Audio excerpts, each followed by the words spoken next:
تو پھر سمجھ میں نہیں آتا کہ کس چیز کو انسان بیان کرے، کس چیز کو چھوڑے اور کس چیز کو بیان کرے. ہم اسی میں الجھے ہوئے ہیں کہ بیان کس چیز کو کرے اور کس چیز کو چھوڑیں. کیونکہ ایک ادنا سا طالب علم اس ذات کی کیا فضائل بیان کر سکتا ہے کہ جن اور انس جس کے فضائل کو بیان نہیں کر سکتے، نہیں بیان کیا جا سکتا. ہماری اوقات نہیں ہے کہ ہم اس کے معرفت تک پہنچ سکیں، نہیں پہنچ سکتے. لیکن جہاں تک ہو سکے شاید خداوند عالم قبول کر لے. کوشش کرنا اپنا کام ہے اور قبول کرنا خداوند عالم کا کام ہے. شاید قبول کر لے. ایک سلوات دیں گے محمد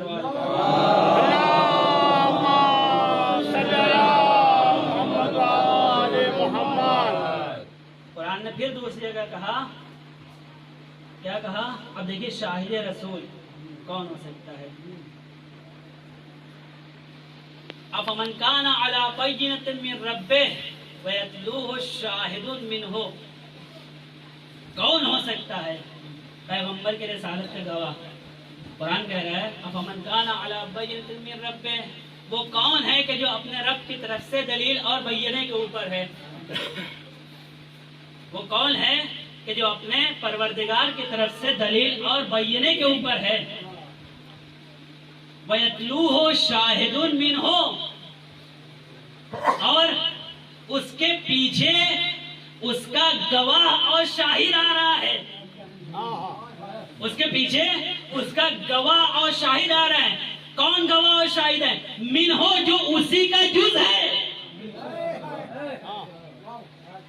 منہو، جو اسی کا جز ہے. یعنی پیغمبر کی رسالت کی گواہی دینے والا کوئی ایرا غیرہ نہیں ہو سکتا، بلکہ وہی ہوگا جو پیغمبر کا جز ہوگا. ارے جس کے بارے میں پیغمبر نے فرمایا ہوگا کہ یا علی انتا منی وانا من، اے علی تو مجھ سے ہے اور میں تجھ سے ہوں. ایک سوال ہے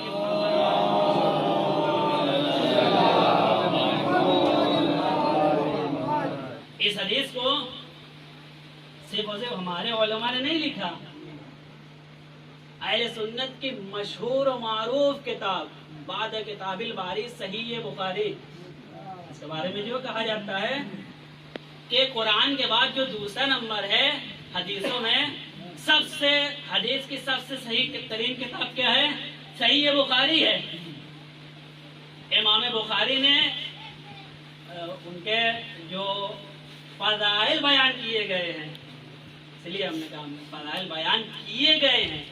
علماء اہل سنت نے جو فضائل بیان کیا ہے وہ یہ بیان کیا ہے، بہت سارے فضائل. ان میں سے ایک یہ ہے کہ یہ حدیث کو بہت ہی احتیاط کے ساتھ لکھا کرتے تھے، بہت ہی احتیاط کے ساتھ لکھا کرتے تھے. انہوں نے فضائل علی علیہ السلام میں اپنی کتاب صحیح بخاری میں صرف اور صرف 3 فضیلت علی کو بیان کیا ہے. فضائل علی کتنے ہیں؟ جناب عبداللہ ابن عباس کی روایت کے مطابق کہ پیغمبر اکرم نے علی کے فضائل کو جو بیان کیا ہے 23,000 فضائل علی کو بیان کیا ہے. 23,000 فضائل علی میں سے جو ان کو نظر آئی وہ صرف 3 حدیث تھی. اس میں سے ایک حدیث یہ بھی ہے، اگر وقت ہوتا تو میں بیان کرتا وہ تینوں پہ. اچھا، اس کے باوجود بھی فضائل علی ہضم نہیں ہوتے ہیں. فضائل علی ہضم کرنا اتنی معمولی بات نہیں ہے. انشاءاللہ کبھی موقع ملا تو اس کی وجہ بیان کریں گے کیوں نہیں ہضم ہوتے ہیں. نہیں، معمولی بات نہیں ہے. تو عزیزوں، وَيَتْلُوهُ شَاهِدٌ مِّنْهُ، اس کے پیچھے اس کا گواہ آ رہا ہے جو اسی کا جز ہے. امیر المومنین علیہ السلام سے پھر سوال کیا گیا، مولا یہ بتائیے قرآن میں، اچھا پھر رک کر ایک بات کر رہے ہیں، فضائل علی علیہ السلام نے جو علماء اہل سنت نے لکھا ہے وہ کہتے ہیں کہ تقریباً 300 سے زیادہ آیتیں فضائل علی میں نازل ہوئی ہیں. علماء نے شمار کیا ہے. اور جو ہمارے یہاں ہے تو ہمارے علماء نے 1000 سے زیادہ. لیکن ہم کہتے ہیں کہ پورا قرآن یا تو علی کے دشمنوں کی شان میں نازل ہوا یا فضائل اہل بیت میں نازل ہوا. جا کے دیکھیے گا اور دیکھ کر نتیجہ نکالیے گا. آتا ہے ایک شخص مولا آپ کی شان میں اتنے سارے آیتیں نازل ہوئی ہیں لیکن آپ کو ان میں سے پسند کون ہے؟ کیا کہا امیر المومنین علیہ الصلوۃ والسلام نے؟ ایسے تو میرے بہت سارے فضائل ہیں لیکن جو مجھے پسند ہے وہ یہ ہے کہ اللہ نے سورہ رعد کی آخری آیت میں اپنے رسول کی گواہی کے لیے منتخب کیا. اپنے رسول کی گواہی کے لیے منتخب کیا. دوسرے لفظوں میں بیان کر دے، وحدہ لا شریک نے پیغمبر کی گواہی دینے کے لیے مجھ کو اپنا شریک قرار دیا ہے. ایک سلوات بھیجیے محمد وآل محمد پر.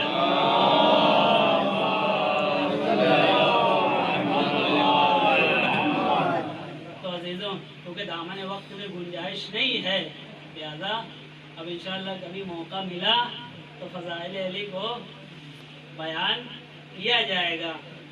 اتنے زیادہ فضائل ہیں کہ کوئی گن نہیں سکتا. شاہد رسول اپنے زمانے میں امیر المومنین علیہ الصلوۃ والسلام ہیں. پیغمبر کے بعد علی علیہ الصلوۃ والسلام ہیں. ان کے بعد جو سلسلہ چلتا ہے وہ صرف انہی کے اوپر ختم نہیں ہوتا ہے. وہ کربلا اور کربلا کے بعد تک جاری ہے اور آج تک جاری ہے.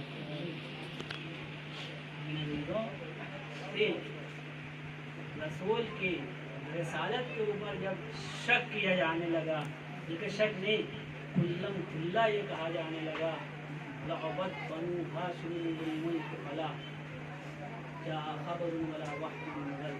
شام سے ایک آواز ہونی تھی کہ بنی ہاشم نے حکومت کو پانے کے لیے ڈھونگ رچا تھا.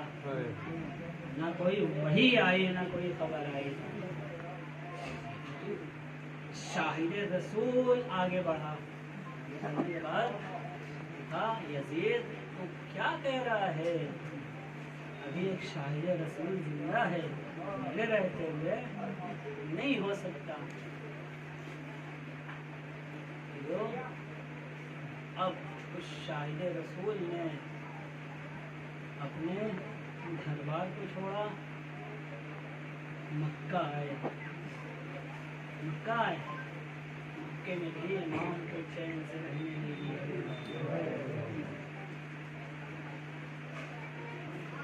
حاجیوں کے لباس میں، حاجیوں کے بھیس میں امام حسین علیہ السلام کو قتل کرنے کے لیے آدمی بھیجے جانے لگے. مکہ جائے امن تھا لیکن فرزند رسول کے لیے کوئی امن کی جگہ نہیں تھی. امام نے 9 ذی الحجہ کو اپنے حج کو ترک کیا اور کوفے کی طرف روانہ ہوئے. لیکن کوفے بھی نہیں جانے دیا گیا.